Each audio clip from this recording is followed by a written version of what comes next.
If you are a startup looking to grow in Cambridge, the Bradfield Centre offers a range of flexible membership packages which put you in control of your office and home working mix. There's a vibrant, collaborative atmosphere, on-site cafe, plenty of green outside space, and regular member social events. For more information, visit bradfieldcentre.com or call 01223 919 600. Welcome to the Cambridge Tech Podcast, talking all things technology from the heart of the UK's tech capital.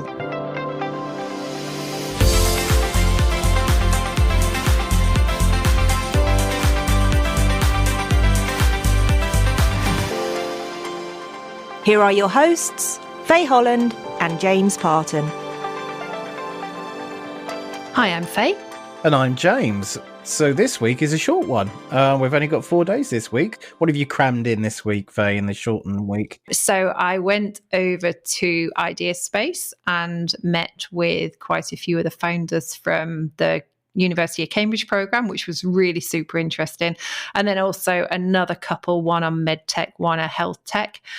Really exciting. I don't know what's happened in Cambridge, but it is so buoyant at the moment with people wanting to do things, which is just great news. I started the week with a board meeting for the Cambridgeshire Chamber of Commerce.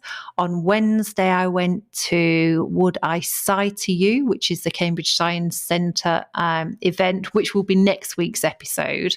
And I did fit a bit of work in as well, I think, from what I remember. So what about you? Match that. Well, yeah, I've been a complete slacker compared to you. This week I went to Brighton to a gig with my son. So, yeah, I haven't actually done very much, but I caught up with Adelina Chalmers, who many people will know locally, and Vicky Barcroft was back in town, back from Manchester. So very good. And were they both well? Yeah, really good, yeah. Do you remember when the four of us did a podcast when this was the Inside the Bradfield podcast, and we did it on events during lockdown, didn't we? That's right. Yes, there is a podcast link there. Well done. I actually forgot that, but I do remember that, yeah. Fond memories, trying to work out what on earth we're all going to do when we're all locked up in our homes, but there we go. Right, let's talk the news this week, and there's a few pieces of news and updates for you again. So we'll start with quantum. There is a Cambridge-Canada collaboration underway in the field of quantum computers, where New Quantum, who many of you will know is a Cambridge University spin-out, and a sector innovator company called Software Q in Ontario, they are advancing a program sponsored by the governments of both countries. They're collaborating on a project to build the theoretical framework for the first fault-tolerant quantum computer. So New Quantum, who's led by Dr. Carmen Palacio Berroquero, and Software Q Inc. is co-founded by Dr. Vlad Georgiou and Professor Michel Mosca, will propose and benchmark practical architectural solutions to address the challenge of scaling. QPT, who are a Cambridge-based GAN electric motor control company, have raised more than 1 million in a Crowdcube funding round. It passed the milestone this week, just 3 days ahead of the round closing, and the funds will be used to scale up production and headcount, plus a global filing of 12 patents to further protect its technology. Did you also see this week, we were talking about Crowdcube, Just Park just had a merger with a US parking provider. So there's a big payout for lots of Crowdcube investors there, which is exciting. Yeah, and the whole crowdsourcing for tech companies is definitely on the up. I think we talked about one even just a couple of weeks ago, and I know Veena Aditya, she's just crowdsourced 200k to help her company SmartBell move to the next level. So it's great news for them, and it's just a different funding source, isn't it? Yeah, it just gives founders more options, doesn't it? Yeah, it does. Other news, Pragmatic Semiconductor has hired 100 people over the past year and is now looking to add another 140 team members in the near future across Cambridge and the northeast of England. CEO David Moore told Business Weekly, "We believe we will need 500 additional hires in the UK over the next 5 years as we scale our capacity to tens of billions of chips per year and beyond." Andrew Gower, who's the co-inventor of the world-famous video game RuneScape, has launched Brighter Shores, which is potentially a blockbuster for the games industry. Andrew's going to be the CEO of the company and lead designer, and has invested more than 5 million of his own money making the game and the FenForge engine that runs it.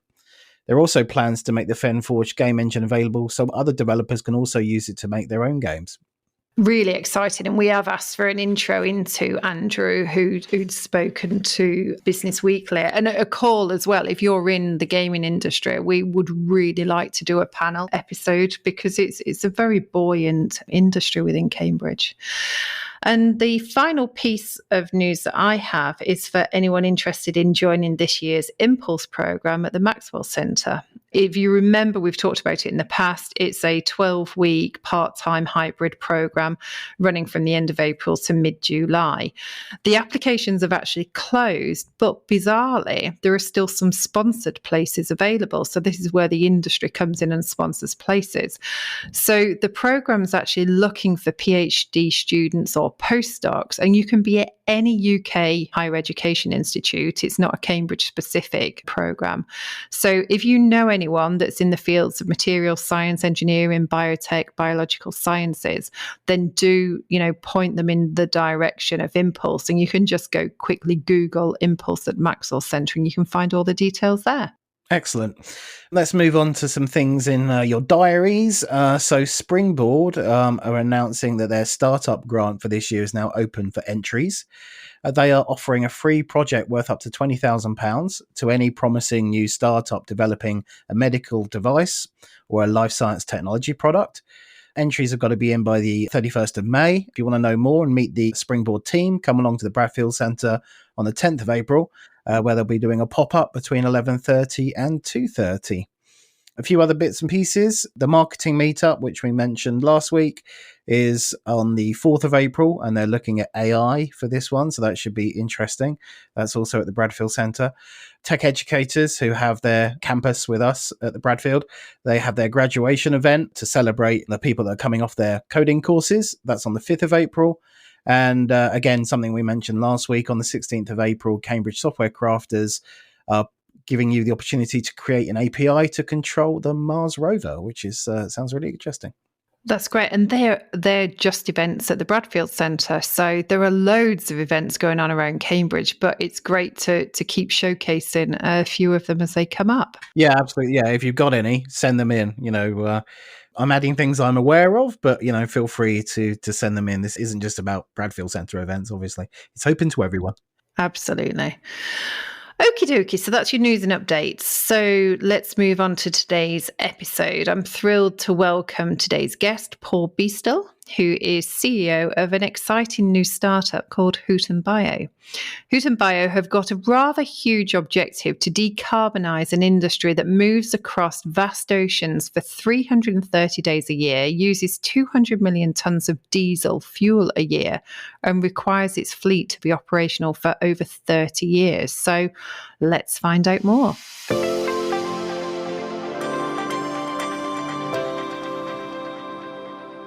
Hi, Paul. Thanks for coming onto the podcast today.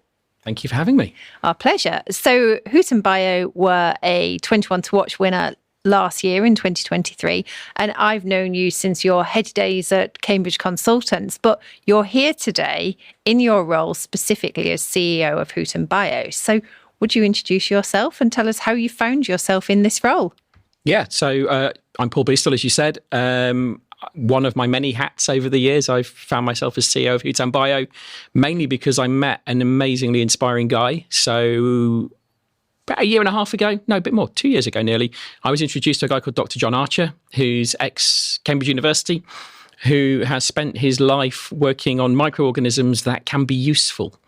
And I met John for a drink, and I ended up helping him on a journey to commercialise a new biofuels company.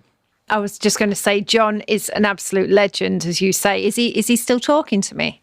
Yeah, I spoke to him this morning and I said we were doing this, and he sent his apologies again, so he's still scared of you. Excellent. Which is probably helpful. Excellent, that's what I like to know. We all are.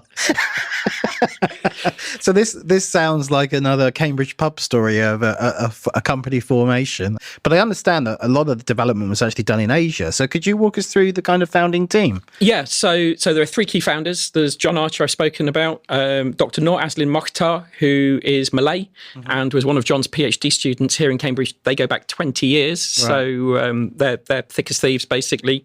And then Suhaiza Jamhor, who's also Malaysian, who was one of John's master's students. And John did, I think, 20 years at Cambridge. Right. And then the opportunity came up to help set up the King Abdullah University of Science and Technology in Jeddah in Saudi Arabia. John went out to do that and did that for 10 or 11 years and took some of his team with him. In Saudi Arabia, working on microorganisms that could be useful, they started thinking about oil and oil replacement because obviously the economy in Saudi Arabia rotates around oil.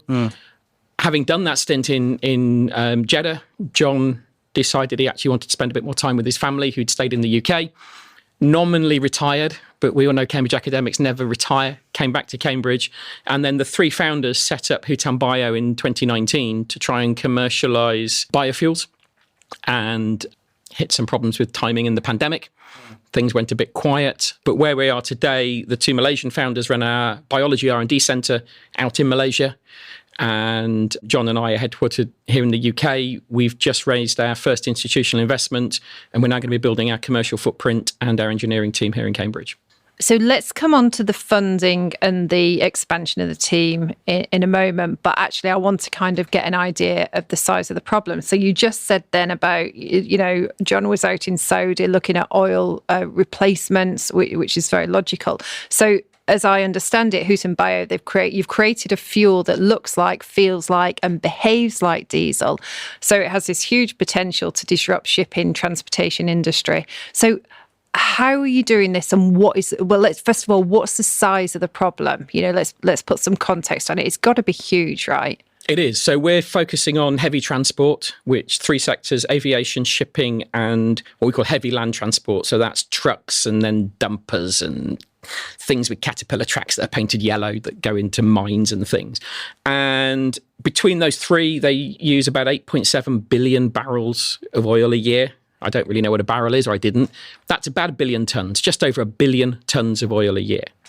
And obviously that's got a carbon footprint. And as the war in Ukraine showed, if shipping gets damaged, people starve. This is not just about us getting aviation fuel to go on holiday. This is about moving goods around the planet in a way that we need to do, and we need to find a more ecological way of doing it. So, yeah, it's very like diesel. It will burn in a diesel engine. It's slightly thicker. But certainly in the marine sector, it will drop straight into a ship and go fine. It's likely to be used as a blend in land transport because of regulation. Actually, putting pure biofuel in is not something the world is ready for, and it will need to be refined for sustainable aviation fuel.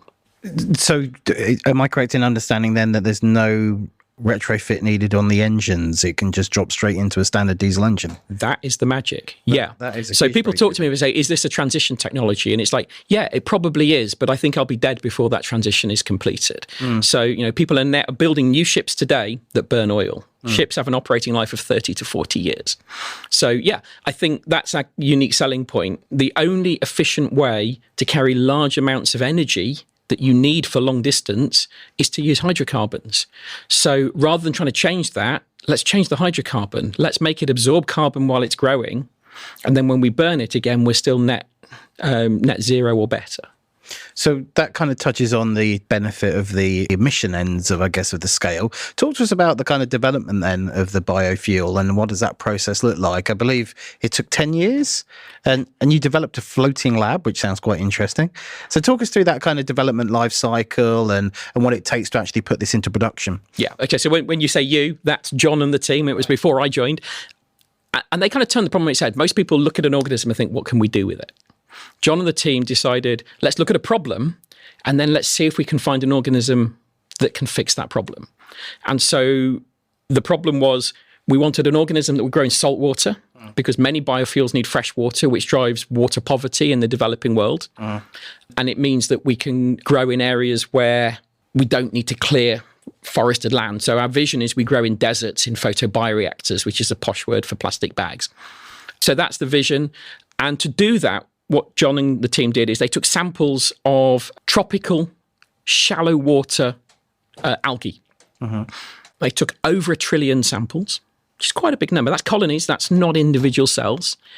And they put them through a stress pipeline. So they were exposed to predation, to viruses and other toxins, to high levels of salinity.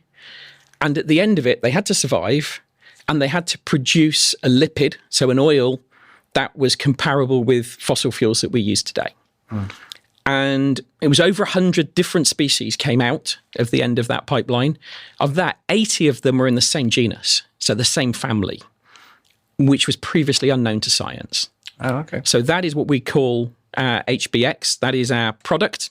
And then what John and the team have done is, through guided evolution, is actually further improve the salinity tolerance. So what you do effectively, you increase the salinity.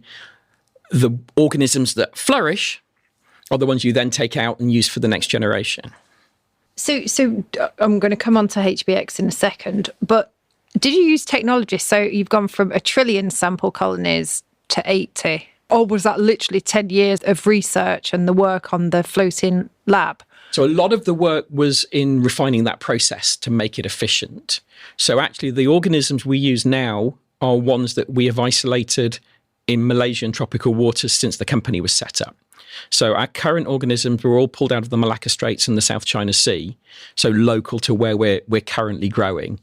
But yeah, there's a heavily automated process that basically applies these stressors and monitors things. You can't look at 1 trillion samples under a microscope without an infinite number of humans. I mean, it gets down to Shakespeare and monkeys. It's that. So you just can't do it. So a lot of John's IP and the team's IP has been on that process to find the useful algae. So now let's move on to the biofuel itself. How is technology used to produce that? Fundamentally, what we're looking to build here in Cambridge is a smart agribusiness. So actually the algae grows in photobioreactors, so in these plastic bags in salt water. But to have an impact in the oil world, this needs to grow at a scale that's pretty spectacular. And the places we're looking to deploy, which is deserts close to the sea, so we can get salt water, aren't renowned for having huge populations. So we need to actually put as much automation in as possible. So at the moment, the photobioreactors themselves need to have the appropriate shape such that as we bubble CO2 through, we optimize what they call the mass transfer, the transfer of the CO2 from the liquid actually into the algae so that it can be captured. We need to have automated control systems that control the inputs. So measure the sunlight, control how we put the CO2 through, control fertilizer, those sort of things, such that we're going to be building big industrial plants that are highly automated, that don't need microbiologists to run them because the brains of those microbiologists have been distilled into this control system that we're developing. These big industrial plants could ultimately be anywhere. They need to be in areas with high levels of sunlight to be efficient. So it would grow here in the UK, but not very well. We're targeting 40 degrees north to 40 degrees south, which is basically the southern tip of Spain, pretty much as the upper end. We're targeting deserts because that's areas that aren't used for agriculture at the moment. Our biggest ethos here is that we don't stop people producing food so that we can feel good about driving our diesel cars around in a nice kind of way. And we want to be close to the sea because it's easier to pump seawater short distances than long distances. So when you look at that, and then you look at places that aren't under UN sanctions that are kind of safe to operate in, we've got 5 or 6 markets that we've targeted as our likely early stage. And so that's Morocco, Namibia, Saudi Arabia, Oman, Western Australia, and northern Chile. So they're all very similar. They're scrubby desert land. The land's not really useful. So we've been talking to mining companies who get value from underneath the surface. They'd love a way of getting value from the surface of the land as well. That's really interesting. It prompts a couple of questions, so I don't know if you'll let me ask 2 in a row. Go for it. I think I just did that. Okay.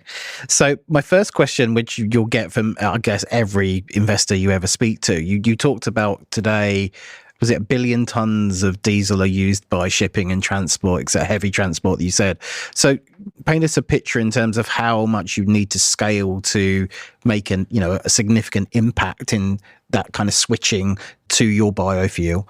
How many plants are we talking, and how much manufacturing capability would you need to develop? So the This is the terrifying bit, to be brutally honest. The scale. This is a scale up like no scale up I've ever really thought about before. So right now we're producing oil in litres and tens of litres for testing. Right. So we're doing engine tests, we're doing lab tests, we're working with partners so that they basically say, yeah, this oil is usable. So this is the first technology I've ever worked with. I have no doubt there's a market.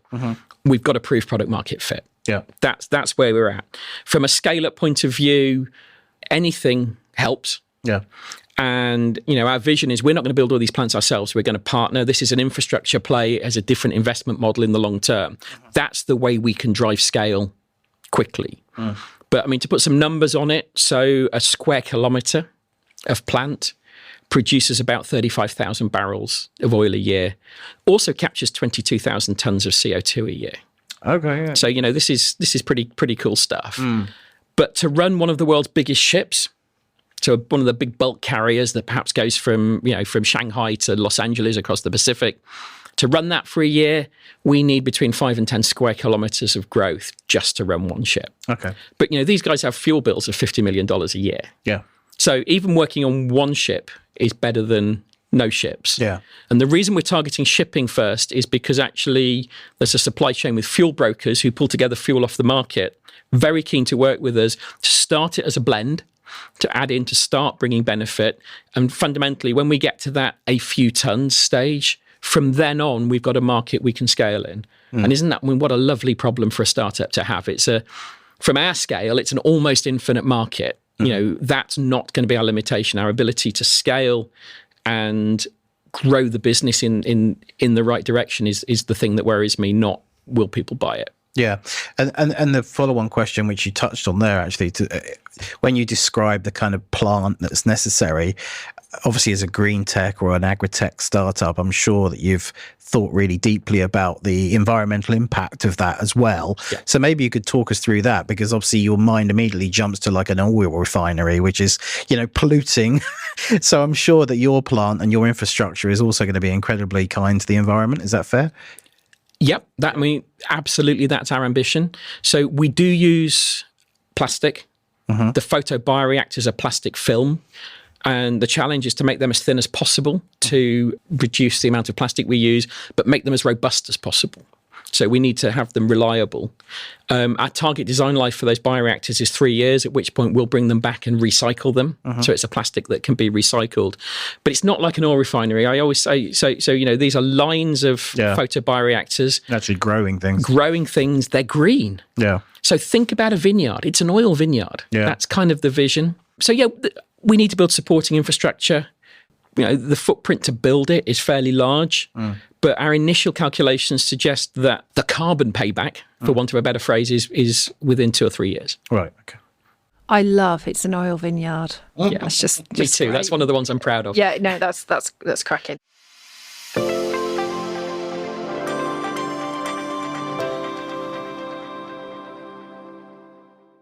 The rules of business and society have changed, and Mishcon de Reya stands at the forefront of this change, championing the innovation ecosystem at the heart of Cambridge. Our expertise is advising innovative companies at all stages of their life cycle, from startup investment right through to exit. We advise founders, entrepreneurs, management teams, and their investors. Discover what you can do with the law of tomorrow today at mishcon.com.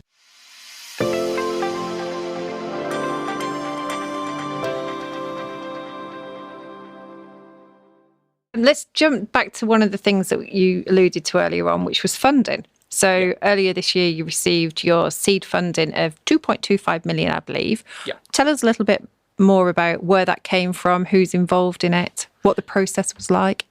I'm sure many of your listeners will know raising money at the moment is quite tricky. It took a long time. It took longer than we'd hoped. It went to the wire. But we closed investment with a London-based fund called Clean Growth Fund. Really interesting fund because 20% of their fund comes from the Department for Energy Security and Net Zero. So there's a link through to UK government. We got term sheets from other VCs as well, but we thought this was the closest fit to our ethos. They are totally focused on impact and climate.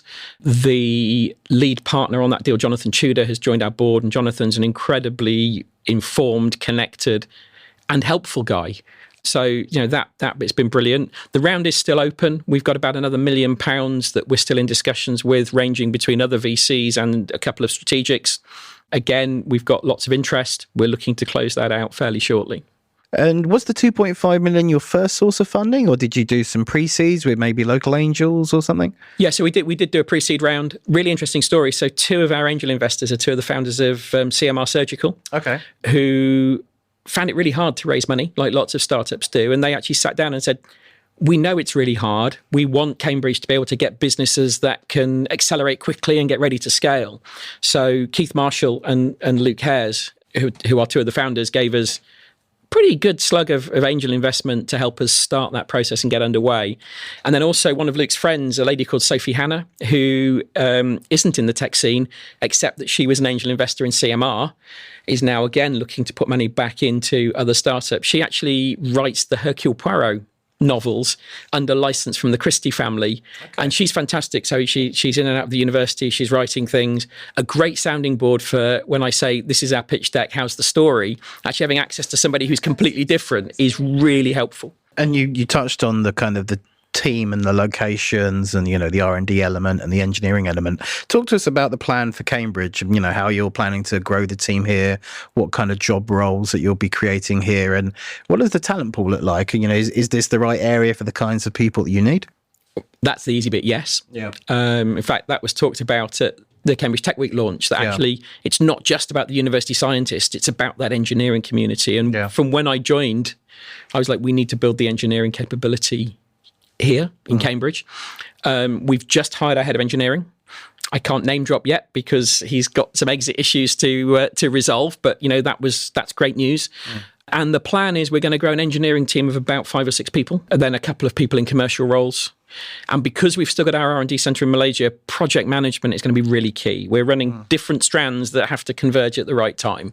So, we're going to build a fairly standard early stage, small engineering capability. We're also working with some outsourced resource already. Face it, I've got a background in consultancy. There's some really good people working at the consultancies across Cambridge and also as sole traders. So, actually, I think we've got everything that we need for that engineering development here. Long term, when we're talking about manufacturing 250,000 photobioreactors, that's not going to be local. But the design stage to get us ready for that and that transition, I absolutely believe we're in the right place. Sounds like you've got that kind of opportunity, a little bit like Pragmatic, where you're based in Cambridge but creating economic value in other places. Absolutely. And, that's we've got a team of, I think, 9 in Malaysia. Again, Malaysian universities produce some brilliant graduates. And isn't it great that they don't have to come to Europe to get good jobs? I think that's fantastic. And long term, we are still going to have jobs on these vineyards, on these plants, because people are going to need to operate them, but actually they're going to be higher value, higher skilled jobs, which again is something that's quite important to me. I mean, I think that's a really positive byproduct, if you like, of what you're doing. You're going to these semi-arid places and you're going to be, yes, we've got the engineering and the tech jobs and everything else, but actually you're going to be able to help those communities on the ground as well. Absolutely. Yeah, and it's a way for the people that own that land to get some value from it, because at the moment it's just sitting there idle. And then the other bit, if I'm feeling a bit philosophical, is we also increase the photosynthetic capability of the planet because we're putting photosynthesis where it doesn't exist today. That's a way of driving carbon reduction over time.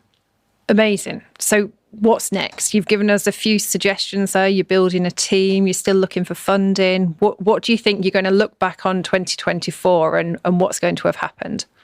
So I think there's 3 things we're working on at the moment. One of them is proving the engineering is scalable and repeatable. So I'm not right now, like most startups, I'm not necessarily worried about cost and price in quite the same way as I need to be further down the road, but I need to believe we've got a trajectory. But actually, these automated control systems, our ambition is they will grow this stuff better than our biologists can, because they're measuring the environment every minute rather than every day. So that's part 1. Part 2 is proving product market fit, as I talked about earlier. So actually, have we got an oil that one of the majors will put through their refinery? Because that's our path to things like aviation fuel. as far as we're aware, and we've done our own testing, we believe there's nothing in there that would cause a problem. We need customers to actually say, yep, this is spot on. And then the third thing is getting our first scale-up site. So where are we going to build that first site out of those 6 countries I've talked to? And we've got conversations going on in 2 of those countries at the moment, trying to work out where that first one goes. And that's actually an area where we're getting support from the British government, talking to the embassies, those sort of things. There's a lot of interest, at the political level in fixing net zero can be driven from Britain, even if the deployment isn't. So that's been really positive. Sounds like you've got a busy year ahead. There's a lot to do there. There is, yeah. Isn't that always the stage? We've just closed seed funding. You relax for about 7 minutes. You have a glass of wine, and then you hit the ground running. That's the job. But I think that's it's all achievable. We've got a great team in Malaysia already. I know we're going to grow a great team in Cambridge. We've started with that person to head the engineering function, who's a hire I'm really proud that we've managed to get. They're going to be able to build that team. And we're already going great guns on the deployment locations. So I think none of it scares me. Yeah. It's a tall order, but it's all feasible. Yeah. And achieving those milestones then unlocks the opportunity for the Series A, I assume. Absolutely. Yeah. And then we're building something that shows we can do it at scale. So in some ways, you talk about pragmatic. They build fabs. Yeah. We're going to be building vineyards. Yeah. We're going to be possibly on the Moroccan coast or in Oman. They're in Sedgefield. But it's almost that same thing. The intellectual centre is in Cambridge, but the deployment for various reasons needs to be elsewhere. Yeah, I think that's really interesting. It's fascinating, isn't it? It is amazing. We will be watching with great interest, and please do give John a hug from me. I will do.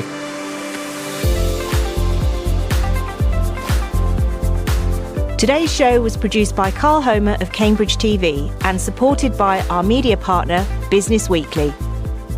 The Cambridge Tech Podcast is available on all major podcast platforms and on cambridgetechpodcast.com. If you've enjoyed this podcast, please give it a 5-star review. It will really help others discover the show.